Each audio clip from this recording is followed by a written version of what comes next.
Hello everyone, I am Dr. Neelam Shukla from Department of Physics, Kalyan PG College, Bhilai. Today I am giving a lecture for MSc 4th semester, Unit 4 and Paper 4. My topic is the probability of error for baseband signal receiver. In previous lecture, elaborated the signal to noise ratio of baseband signal receiver. Digital communication system में हमने देखा कि इसके मुख्य दो part हैं। एक तो जब हम ट्रांसमिट करते हैं किसी भी डेटा को, और दूसरा जब रिसीव करते हैं तो क्या हमें वो डेटा जो हमने ट्रांसमिट किया था वो एज इट इज़ उसी फॉर्म में मिल रहा है या नहीं। यदि वो मिल रहा है तब तो ठीक है, लेकिन ऐसा नॉर्मली जो प्रैक्टिकली हम जब रिसीव करते हैं रिसीवर में तो हमको कंप्लीट डेटा जो ट्रांसमिट किया गया रहता है वो नहीं मिलता।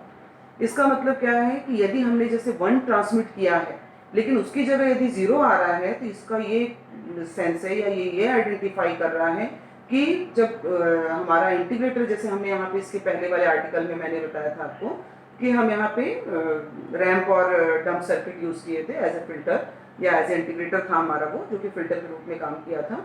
तो उसमें जब डेटा जो हमने ट्रांसमिट की तो 1 की जगह पे 0 आना, या 0 जब हमने ट्रांसमिट किया लेकिन रिसीविंग में 1 आना, ये इस चीज़ की संभावना व्यक्त करता है कि यहाँ पर हमारा सिग्नल नहीं आ रहा है बल्कि उसके जगह कुछ दूसरा मैसेज आ रहा है या दूसरा सिग्नल आ रहा है जिसको हम कहते हैं कम्युनिकेशन की लैंग्वेज में नॉइज।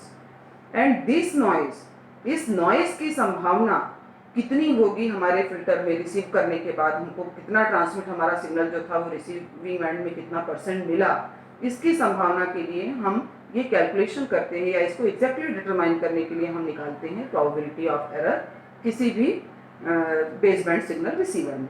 अब ये प्रोबेबिलिटी ऑफ एरर, इसके पहले वाले लेक्चर में मैंने आपको बताया भी था कि प्रोबेबिलिटी ऑफ एरर जो 2 फैक्टर्स थे हमारे या 2 पैरामीटर्स थे बेसबैंड सिग्नल रिसीवर के, जिसमें से पहले वाले पैरामीटर का कैलकुलेशन हमने कर लिया था जो कि था SNR, signal to noise ratio. And second parameter वो चूंकि वीडियो बहुत बड़ा हो रहा था इसलिए उसमें कैलकुलेशन ना करके मैं इसमें उसका पूरा मैथमेटिकल डेरिवेशन आपको बताऊंगी, लेकिन इसके विषय में मैंने आपको पहले बताया था कि फर्स्ट जो हमारा पैरामीटर है वो SNR है और दूसरा जो है probability of error. This probability of error is denoted by PE।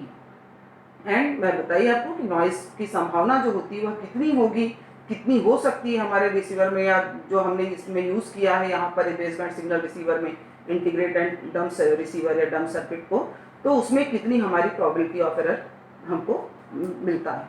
अब ये प्रोबेबिलिटी ऑफ एरर डिटरमाइन करने के लिए हमने माना कि जो नॉइज हमको आइडेंटिफाई हो रहा है यहाँ पर, या जो हमने रिसीवर के बाद हम जब सिग्नलिंग करते हैं या डिसीजन मेकर जो हमारा सेकंड वाला स्विच था जिसको आपने पहले वाले वीडियो में देखा था जो SW2 के से हमने बताया था, मैं आपको एक बार दिखा भी देती हूँ। ये हमारा सर्किट है जिसके बारे में बोल रही थी। इसके लिए आपको ये इसके पहले वाला जो मेरा वीडियो है वो उसको देखना पड़ेगा। ये सर्किट इसमें बना हुआ है। तो इस सर्किट में हमने देखा था कि जो वाइट जो नॉइज था हमारे में वो वाइट नॉइज यूज हो रहा है या गॉसियन नॉइज जिसको कहा गया है, और ये सिग्नल था ST। मतलब टोटल हमारा जो आउटपुट जब मिलता है इस सर्किट से जाने के बाद यहाँ SW2 स्विच के से आउटपुट जो मिलता है V0T हमको, उसमें ये सिग्नल और नॉइज की मात्रा रहती है। अब कितना सिग्नल होगा कितना नॉइज होगा इसी का कैलकुलेशन हमारा ये डिसीजन मेकिंग वाला जो स्विच है ये SW2 करता है। तो ये कितनी एरर आ रही है, एरर आएगा इसका मतलब क्या है, ये NT वाला जो है आउटपुट में N0T की मात्रा बढ़ जाएगी और हमारा सिग्नल कम हो जाएगा।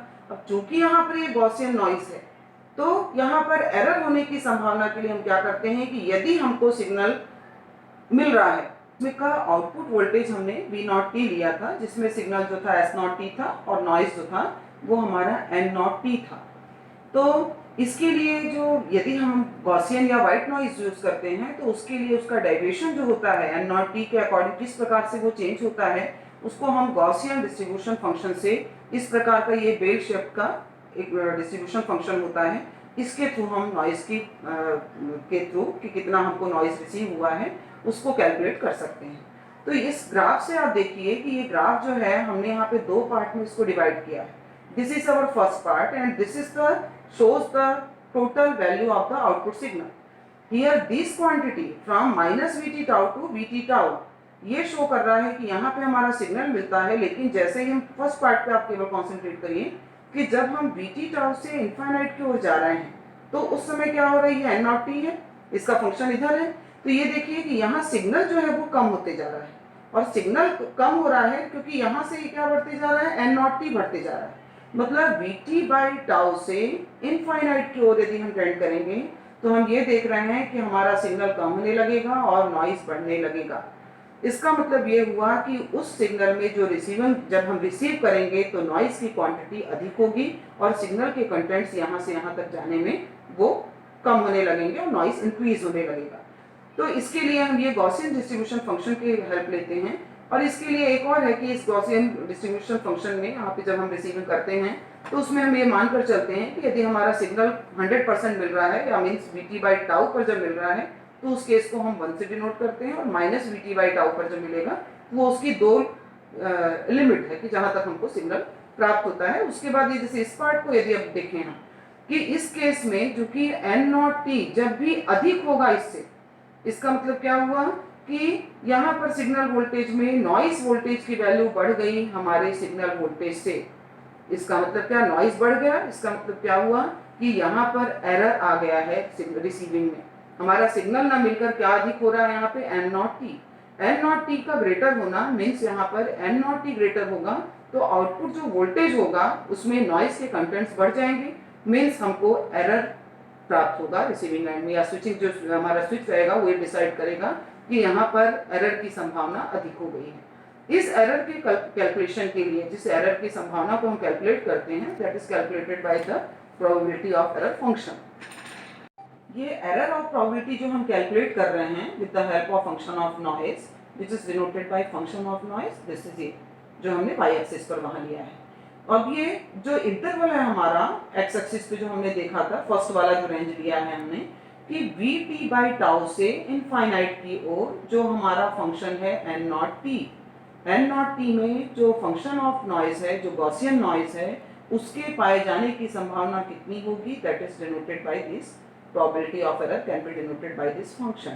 This function is known as the standard noise function या स्टैंडर्ड फॉर्मूला है गॉसियन प्रोबेबिलिटी डेंसिटी फंक्शन का।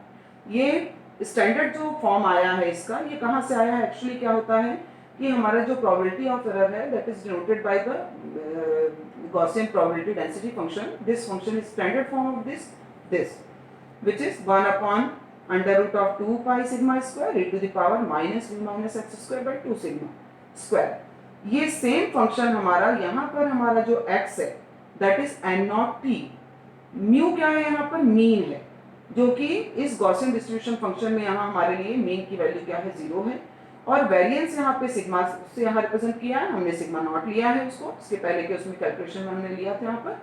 तो यहाँ ये क्या हो जाएगा, f ऑफ x मीन्स ये f ऑफ x मीन्स ये f n नॉट t, ठीक। तो x की जगह पे क्या हो जाएगा हमारा n नॉट t और उसका फंक्शन क्या हो जाएगा f n naught t। This can be represented by this value. So in our case this f n naught t, हम x को रिप्लेस कर देंगे, x इक्वल्स टू हम n नॉट t रख देंगे। तो n नॉट t जब हम रखेंगे यहाँ पर तो हमारा इक्वेशन क्या हो जाएगा, f x की जगह पे क्या आ जाएगा, f n naught t equals to 1 by root over 2 pi sigma square. ठीक है, ये हो गया एज इट इज। ये तो एक फॉर्मूला का स्टैंडर्ड फॉर्म था, हमने यहाँ पे सिग्मा की जगह पे क्या लिया, वैरिएंस को अपने सिग्मा नॉट से कैलकुलेट कर रहे हैं, इसके प्रीवियस लेक्चर में हमने देखा था। ये हो गया sigma naught square E to the power minus, चूंकि म्यू यहाँ पे 0 है स्टैंडर्ड फॉर्मूले में हमारे गॉसियन के केस में, तो ये म्यू हट गया यहाँ पर। अब ये क्या हो जाएगा, माइनस ऑफ एक्स स्क्वायर, ये तो आपका प्लस हो गया, ये बाहर का आ गया, minus of X square means N naught T का square by 2 sigma naught square. Then अब ये हमारे पास प्रोबेबिलिटी ऑफ एरर जो है दिस प्रोबेबिलिटी ऑफ एरर में हम ये अपनी इस फंक्शन की वैल्यू को सब्स्टिट्यूट कर देंगे। तो ये क्या हो जाएगा, P E that is equals to 1 by, ये हो गया। अब ये एफ एन नॉट टी हमको रखना है, हमारे पास एफ एन नॉट टी क्या है, ये है। इस वैल्यू को हम किस में रख देंगे, अपने इस इक्वेशन में, प्रोबेबिलिटी ऑफ एरर वाले इक्वेशन में रख देंगे। तो p इक्वल्स टू हो गया 1 by under root of 2 pi sigma naught square, जैसा भी मिला था हमको, फिर e टू द पावर ये फंक्शन आ गया, ये पूरा आपका, इसको आपने सब्स्टिट्यूट कर दिया। लिमिट हमारी क्या थी, bt बाई टाउ से लेकर infinite. So our limit is, lower limit is Vt by tau and upper limit is infinite. This is for the first reason. And dn not t, ये हमने as it is ले लिया। अब ये चूंकि एक कॉम्प्लेक्स फंक्शन आ रहा है, थोड़ा सा ये फंक्शन हमको डायरेक्ट हम नहीं सॉल्व कर सकते, so let us consider that this value is, calculate कर लीजिए, मान लीजिए इसको कि ये x के इक्विवेलेंट है, n नॉट t बाई ये n naught t by root 2 sigma naught को हम ले लिए कि ये x है। सो ये यदि x हो गया तब इसके लिए हमको क्या चाहिए, dn नॉट t चाहिए। तो हम सब इसको क्या कर लेंगे, डिफरेंशिएट कर लेंगे। डिफरेंशिएट किया, ये n नॉट t है, ये फंक्शन ऑफ सिंपल x है, ये हो गया dn नॉट t, ये कांस्टेंट है, एज इट इज रहेगा। सो ये आ जाएगा यहाँ पर dx। अब यहाँ भी ये dx हो गया, चूंकि हमको यहाँ वैल्यू रखना है dn नॉट t की जगह पे रखना है, so we can determine here dn naught t that is equals to root 2 sigma naught, ये इधर आ जाएगा। सो ये हो गया, इतनी वैल्यू हम रख देंगे dn नॉट t की जगह पे और x की जगह पे यहाँ पे सब्स्टिट्यूट करेंगे, ठीक है। अब हमारी लिमिट जो है, जब n naught t tends to infinite, ये अपनी हायर लिमिट है। अब ये n naught t tends to infinite, then इस केस में x क्या हो जाएगा, it is also tends to infinite. But when for the lower limit of the value Vt by tau, when n naught t tends to Vt by tau, then x क्या होगा, x tends to Vt by tau, Vt by tau। अब ये क्या हो गया यहाँ पर, ये Vt by tau under root of 2 sigma naught. अब ये n naught t tends to, जो लोअर लिमिट है हमारी क्या है, Vt by tau, और x निकालने के लिए हमने x वहां पर क्या लिया है, n naught t by tau। ये यहाँ पे क्या आ जाएगा, ये इसकी वैल्यू हम रख देंगे। तो n नॉट t की जब वैल्यू हम रखेंगे तो ये x इक्वल्स टू क्या हो गया, Vt बाई टाउ, और रूट ओवर जो 2 सिग्मा नॉट है। अब ये लिमिट को लेकर फिर हम इससे कैलकुलेट करेंगे अपना। अब यहाँ पे ये सिग्मा नॉट जो है, देखिए इसको और सिंप्लीफाई करने के लिए मेरे प्रीवियस लेक्चर में मैंने यहाँ पे हालांकि वैल्यूज लिख दी है, हमने सिग्मा नॉट कैलकुलेट किया था जो कि ईटा t बाई 2 टाउ स्क्वायर होता है। सो यहाँ पर हम इसकी वैल्यू रख देंगे सिग्मा नॉट की, eta t by 2 tau square. So x tends to क्या आ जाएगा, Vt by tau root 2 sigma naught की वैल्यू रख दी हमने। सिग्मा नॉट की वैल्यू क्या है, eta t by 2 tau square, ये रख दिया। अब इसको हम जब कैलकुलेट करेंगे तो हमको मिलेगा v root over t by eta. So our upper limit x क्या हो जाएगी, x tends to infinite. Lower limit x की क्या हो जाएगी, x tends to v root over t by eta. अब इसके थ्रू हम क्या करेंगे, अब हम अपनी लिमिट को भी अपनी चेंज कर देंगे, क्योंकि हमारे फंक्शन जब हमने x का लिया तो अब हमारी लिमिट भी चेंज हो जाएगी। यहाँ पर क्या था, p की वैल्यू अंडर रूट 2, ये 2 सिग्मा नॉट है। लोअर लिमिट क्या आ गई, ये है lower limit v under root t by eta. Upper limit क्या है हमारी, infinite. So x tends to infinite, e to the power minus x square, as it is है पहला। यहाँ हमारे पास क्या था, dn naught t। So dn मैं भी यहाँ निकाली हूँ, dn नॉट t की जगह पे क्या आ जाएगा, dx अंडर रूट ऑफ, ये under root of 2 sigma naught dx। So इसको हमने सब्स्टिट्यूट कर दिया, ये दोनों क्वांटिटीज कैंसिल हो जाएंगी। सो प्रोबेबिलिटी ऑफ एरर क्या आ जाएगा, 1 बाई यहाँ क्या बचा, 1 अपॉन रूट 5, और यहाँ क्या आ गया, ये lower and higher limit as it is है, e to the power minus x में, ये हो गया dx। ये चीज अब यहाँ पे हायर लिमिट जो है वो इनफाइनाइट है, but this is the standard form of the error function of the lower error. क्या है एरर फंक्शन, ये स्टैंडर्ड फॉर्मूला है। स्टैंडर्ड फॉर्मूला यदि इस फॉर्म में कहीं पर भी यदि लोअर लिमिट रखी है तो हम इसको लिख सकते हैं कि ये error function for this function of this lower limit. So it is substituted by या replaced by 1 upon 2 error function of this. क्या हो जाएगा, ये हो गया v एंड v हमने अंदर ले लिया है, ये हो गया v square t upon eta whole में आ गया square root. So it can be denoted in terms of the voltage and time limit, time interval, the probability of error, and this will also calculated in terms of the signal energy. If we represent the signal energy of a bit is Es, then हमको मालूम है कि Es की value क्या होती है, v square into T. सो v square into T के जगह पे हम रख सकते हैं सिग्नल एनर्जी की वैल्यू बिट की। तो बिट की सिग्नल एनर्जी यदि यहाँ रख दी है हम, तो यहाँ रिप्लेस कर दी, v स्क्वायर टी की जगह रख दिया Es। So our error probability p equals to क्या हो गया, हाफ ऑफ दिस, इसके जगह केवल रख दिया Es बाई ईटा, इतना। तो ये क्या इंडिकेट कर रहा है कि एरर प्रोबेबिलिटी जो हमको रिसीवर में जो मिलेगा सिग्नल, उसमें एरर की संभावना, त्रुटियों की संभावना, कितना एरर मिलेगा और कितना हमारा सिग्नल मिलेगा, उसकी वैल्यू डायरेक्ट डिपेंड करती है किसके ऊपर, सिग्नल की एनर्जी। जो बिट है हमारा, बिट की सिग्नल एनर्जी के ऊपर डिपेंड करती है डायरेक्टली। तो it is this equation is the formula for the probability of error of the baseband signal receiver. With the help of this equation, if we plot a graph between the probability of error versus signal energy, then we observe such type of variation between this P and Es by eta.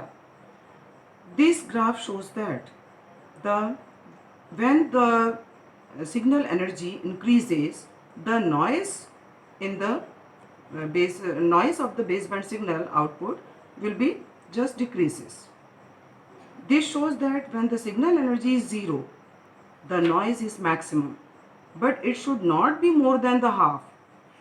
So we see in the previous equation that the signal energy, total signal output voltage will be equivalent to the signal voltage plus noise voltage or signal energy and noise energy. So here we observe that when this becomes in the maximum value of the signal energy, then the noise will be minimum or approximately equivalent to 0. So from this equation and this graph, we can conclude that first, the probability of error, this is which I tell in before, probability of error decreases rapidly as the signal energy of a bit increases. That is, which shows by the equation and which is also observed in our graph. And the maximum value of the probability of error of a signal, this the maximum value of the probability of error, which is PE, it should not be, never be more than the half. And we can also conclude from this graph and this equation that above equation shows that even if the signal is completely lost in the noise, मतलब हमारा signal यदि completely noise में चला जाता है तब भी the error cannot be, the determination of error cannot be half of the time on an average. ये कभी भी उस टाइम पर या इसकी वैल्यू कभी भी हाफ से अधिक नहीं होगी। एरर की संभावना हमेशा हाफ से कम ही रहेगी, जैसा कि इस ग्राफ में दिखाया भी गया है कि ये वैल्यू जो है हाफ के करीब भी नहीं है, हाफ से कम ही है। तो एरर की संभावना हमको सिग्नल मिलेगा ही और एरर की प्रोबेबिलिटी, नॉइज़ की प्रोबेबिलिटी जो रहेगी वो ये that is equivalent to half होगी। So from this my previous lecture and this lecture, we determine the two parameters of the baseband signal receiver. In the first lecture, we show that the output or the signal to noise ratio in the output voltage, or which was the first parameter, and the second parameter of the baseband signal receiver, which is described in this lecture, is the probability of error of the baseband signal receiver, which is equivalent to half. Okay, I think so that you can understand both the lectures and correlate them easily. Okay, thank you.